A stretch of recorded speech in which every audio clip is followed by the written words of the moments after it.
I mean, y'all can at least fake ass laugh or something.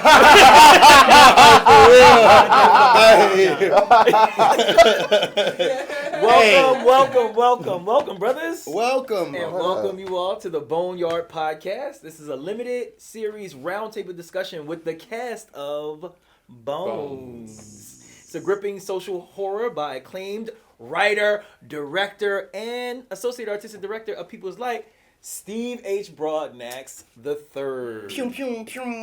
It's running here at People's Light from September 22nd to October 15th. You can get your tickets online.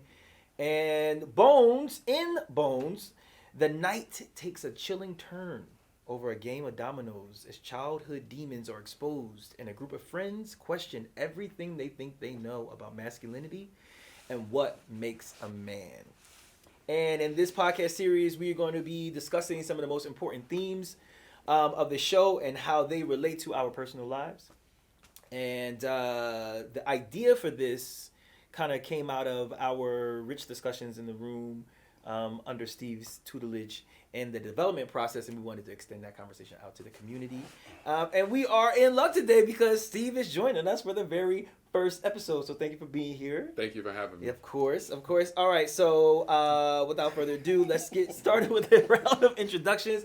My name is Keith Wallace. I play Trey. I'm John. I play PJ.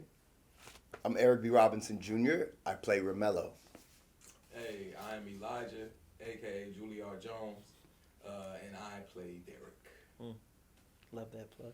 So every episode, what we're going to do is we're going to take our lead from a line in the play and then dive into sort of a deeper discussion about its meaning to each of us here and how it applies in our personal lives. So the line from the play this week is, "'Cause if you ain't tough, you ain't a man."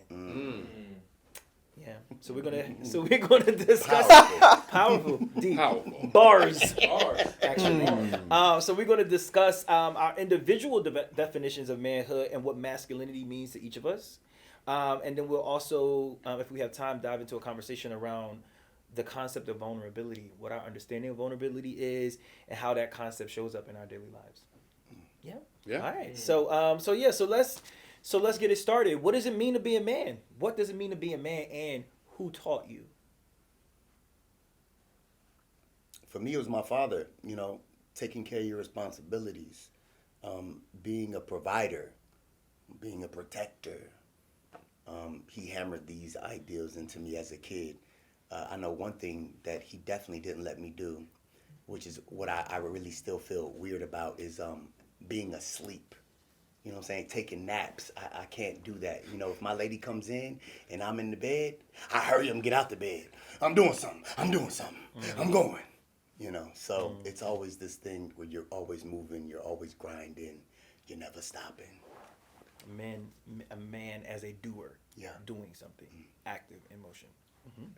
Yeah, man. I mean, nobody ever sat me down and taught me, what it is to be a man. I feel like I just kind of learned through observation. So watching my father, watching my grandfather, watching men on TV who I looked up to,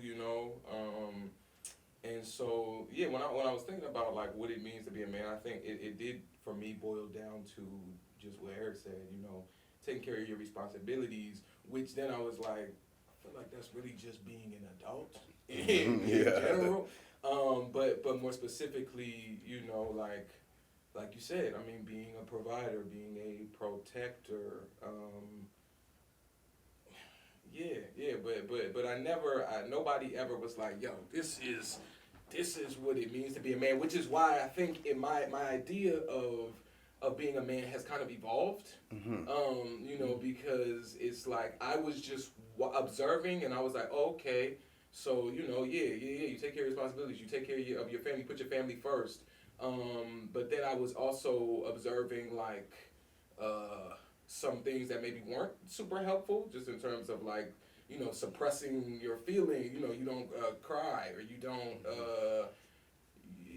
don't really express emotion at all outside of, either you stoic or you are angry. And it took a while for me to evolved that definition, and I feel like that, that came as I got older, and I realized that just through my own experience that really wasn't sustainable. But yeah, it nobody, like I said, nobody ever sat me down. It was just kind of a thing I had to learn through observation and through experience. To me, manhood is responsibility is a thing that came up, but accountability for me, it's like, who or what are you accountable to? Self being the first, your own litmus test, and then who do you show up for in the world, and how do you show up in the world? To me, that's the definition of a man. Responsibility, taking care of responsibilities. That looks different for everybody, but it's first having a command over self, and then how does that man, that self, show up in the lives of other people? How do you contribute to your sort of ecosystem, your internal community, and how you show up in the world? And I did not grow up with my dad in the house, so I sort of, was a sort of opposite to what you was. I was like, oh, I took my cues from what wasn't happening. It was like, okay, now how do I want to shape my manhood in the world? How do I want to shape how I show up in the world? I see this didn't happen, and it had this effect on me. I don't want people to have that feeling or that experience associated with me, so let me do perhaps the opposite. And that's how I shaped my sort of definition. Yeah. I think that my definition echoes a lot of you all's. But one of the things that comes to mind is service. My last name is Stewart, and my dad would always be like, stewards need to be good stewards. Oh, wow. You need to be a steward. And I didn't even know what that word meant as a kid growing up. He just would throw it around all the time. But it's something about, it's just service and serving family, serving community, serving, the world, but service. And I think that links to what you all are saying. But I think that one of the things that I didn't realize, to your point, Elijah, was about how does a man take care of himself as he serves so that he can continue to serve without sacrificing all of these pieces of himself? Because there's this kind of ideal or this altar of manhood that I felt like I sacrificed just chunks of myself at over the years. And I was doing that and still continue to in some ways, but so much of it has been like now about like going back to that altar, like reclaiming these pieces that, the archetypal man, just parts of me that just didn't fit into it. And now it's like going back and trying to reclaim those things and try to have a more whole version of what it looks like to be a man in the world. For me, it's an evolving definition, and I think that's okay. I like to remain curious so that I can keep on. I just don't want to be fixed. Yeah. For me, I was raised by my grandmother. It's interesting that you said, because I think you don't necessarily have to be, someone never sat down and told me, but through observation you can learn by what either is not there or by others' behavior.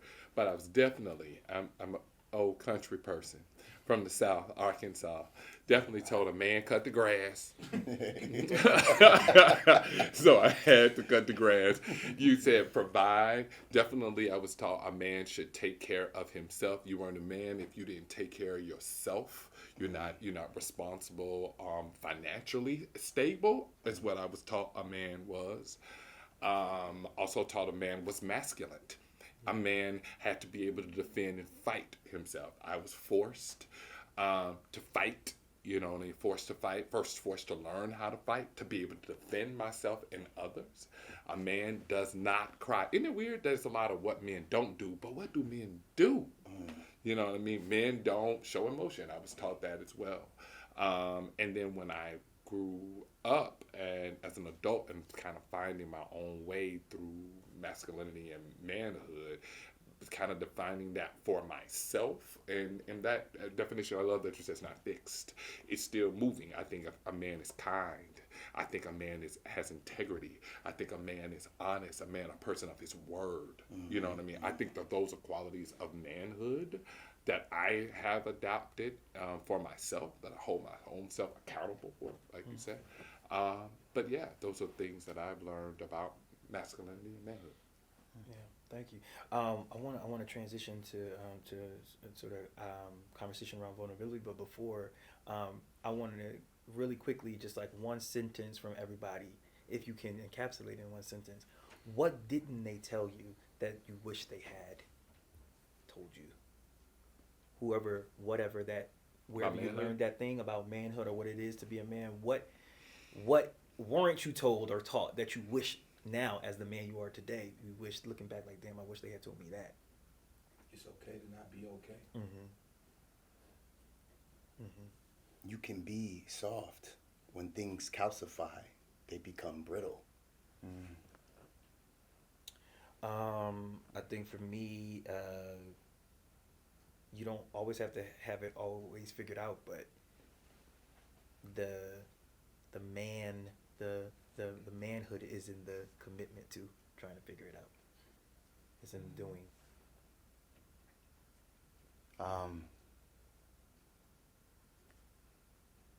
I think that you don't have to have the answers. You don't have to have the answers. Most of us don't have the answers. A lot of people are learning and growing. And yeah, I wish some dudes would have just told me they didn't know, as opposed to being like, acting like they did, and telling me what someone else told them, as opposed to just saying they didn't know. And for me, that you're going to make mistakes, and it's okay to make a mistake. You're going to, in this journey, you're going to fuck up.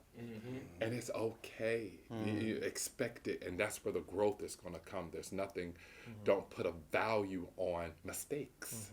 You're going to make them, and it's okay to make mistakes. I wish I was encouraged to make big mistakes. You know what I mean? I wish that's what I was told. Raise your hand if you're a fuck up. Hey, 2 hands. 2 hands for the fuck up in the middle. All right. So, let's talk about vulnerability. That's a loaded word, obviously. But what does vulnerability mean? And is there what prohibits us, if anything, keeps us from being vulnerable? What discourages us from being vulnerable? Ridicule. Ridicule. And it's sad to say, but what others will think about you in vulnerable places can stop you or me, I speak for myself, from being vulnerable, especially when I was younger, and feeling the weakness of that. Because vulnerability is about exposure. It's just in a place when you're vulnerable, leaves you vulnerable, which can feel weak. So, yeah. I think trusting someone to be vulnerable. But, it's interesting because I think about these people who make millions of dollars, New York Times best-selling authors being vulnerable in a book, but is that vulnerability to sell millions of copies, or is it, to make connection with other people? Is there a difference? What do y'all think about that? About capitalism and vulnerability? Yeah. The commodification of vulnerability. Yeah. I mean, at the end of the day, I think there is a double-edged sword, right? Because a lot of it, especially these self-help, is pop psychology stuff that people are looking for something. People are looking for guides. They're looking to be fixed. They're looking to fix things. And there are some people who have wisdom or experience that they can share with other people that other people can benefit from. But the thing that perhaps makes the person the best-selling author on the New York Times is because there is a nugget of that truth or vulnerability that's in there. No matter how you spin it, no matter how you market it, it's something that people latch onto. Even if it's the audacity of a person to say, I fucked up in a public space and say, this was my experience with it, even if you ain't had their experience or you ain't really rocking what they're saying, the fact that somebody stood up and said, yeah, I fucked up like that, you find some sense of like, yeah, me too. Let me go ahead and buy that on Kindle. right. And I think that just speaks to like the fact that they're able to make millions of dollars off of it speaks to a larger issue in the society of where you can't be vulnerable, you know, but we all have a desire to be vulnerable. You know, it's like for me, vulnerability is allowing things to not only affect me, because like things are gonna affect me or whether I want them to or not, but it's an acknowledgement of the fact that they are affecting me, right? And a lot of times we are trained to not acknowledge, to just continue to push through the thing as if it didn't happen, even though it did. And at a certain point, it builds up, and it's going to spill out one way or the other. And I just wish that we lived in a space or in a society, and so I'm so thankful for a space like this where we can come and acknowledge the things that are affecting us, whether that we want them to or not, because we're human. And yeah, so that's how I feel like people are able to make those millions of dollars, because there aren't many spaces where we are allowed to make mistakes, where we are allowed to feel whatever it is we feel without ridicule, without judgment. But we need those spaces. Like that's truly the only way that we can survive, because those things eat away at us. So yeah. On that, I want to piggyback on that. So, and this is a big question. I understand it's a big question, but the response has got to be airtight. But no pressure. If you feel like sharing, because no, thank you, is a valid response. But when was the last time you recall or can remember when you allowed yourself to feel truly vulnerable? Oh, that's weird. To me, I feel like I do it every day. Not to be funny, but the kind of person that I am. He's so evolved, y'all. You know, not evolved. We over here figuring it out. No, but it's so weird. The type of person that I am, I think I've always kind of wore my heart on my sleeve and am able to tell how I felt. But it hasn't been a liability for me. Like that has never been something that until I got an adult that understood it was my weapon. That actually it was a good thing. But I always went through life thinking, hey, don't cry, don't tell people how you feel. My grandma, you tell people too much stuff. And I'm always just kind of exposing. But it was always taught to me as a bad thing. That you don't tell people your business. You don't tell people how you feel. There's no room for that. That's weak. So you be telling everybody your business. Everything. Yes. I know for me, I was going through a situation, and I was in prayer on my knees. Come on, prayer. And I was just bawling, just crying, and I was doing it in front of my partner, and that's usually a space where it's really personal to me, but it goes back to real men don't cry, and I was crying like a baby before his daddy, you know what I'm saying, and that moment right there, I think it brought us closer. I hope, because she might in the back of her head be like, crying like a little bitch. but yeah, that was one of the most that and my children, which is a little easier to be vulnerable with them because they don't know. And you have boys. Yeah, they don't really know. They're not really ridiculing or trying to figure out or saying like making judgments. They're not really ridiculing, but they're taking cues. Yeah. So the fact that you did that is like, and the fact that you have that space and creating that space for them to your point from earlier, Elijah, is a beautiful thing. Wow, wish we had more time. We could go on forever. Riveting. But we'll Riveting. all write books and buy them. We'll be New York Times millionaires. bestsellers. Keep an eye out. Beautiful, beautiful. Oh my God! Thank you for your vulnerability. But let's go ahead and turn the party up a little bit. I turn up. shift the space, raise the vibration, if you will, a little Okay. bit, because it's always nice to have a little black boy joy in the space. Anytime we in the space together, Yeah. we got to mix the, the highs with the lows. So, not that there was a low.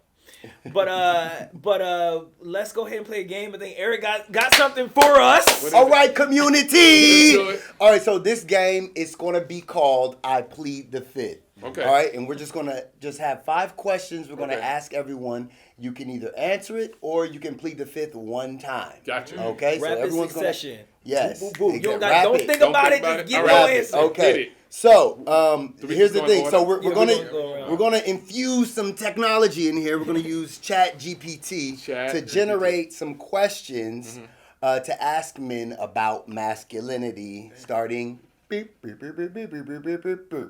All right, Keith. All right, Keith. Yeah. Do you think the media portrays masculinity accurately?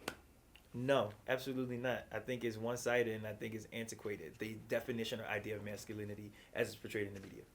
John, do you think the media portrays masculinity accurately? No. Steve? No. No. Hell. All right, here goes another one. Keith, do you believe there are negative stereotypes associated with masculinity? Yes. Give me one. Negative stereotypes associated with masculinity. You can't show emotion. John? Are there? Yes. Definitely. One of them is that that the most valued emotion is anger. For me, yes, there are negative stereotypes, and I think in the media, right? Yes. And I think a lot of times that men are hoes. You a hoe. Ah. They out here conquering women Where's and the lie? as many women that you can get. It's what being a man is. Yeah. I Conquest. think one of the stereotypes is propping up that anger, that violence. Your value is based on how violent you are, how strong you are. Yeah, I mean, y'all all hit it on the head, man. I was gonna say, just a stereotype of this overly aggressive man is what masculinity is. It's just so toxic and so deadly. So yeah. Okay, well, let me start on this side. Yeah. Okay, Elijah. You gonna say the hard one for me? No. He said because we all hit it on the nail. Let's Go allow ahead. you to hit it on the Okay, nail go first. ahead. All right. How do you think masculinity needs to be redefined for future generations? See, everybody got to Go for it. Okay.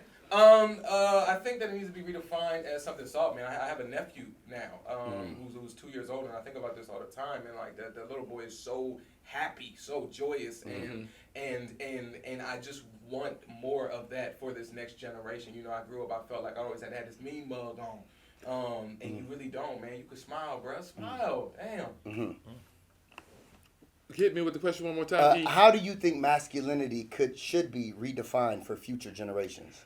I think it should be dismantled completely and rebuilt from the ground up of being your authentic self, whatever that is, that there's no kind of guardrails around it. It is masculinity, and what being a man is just needs to be dismantled and reconstructed.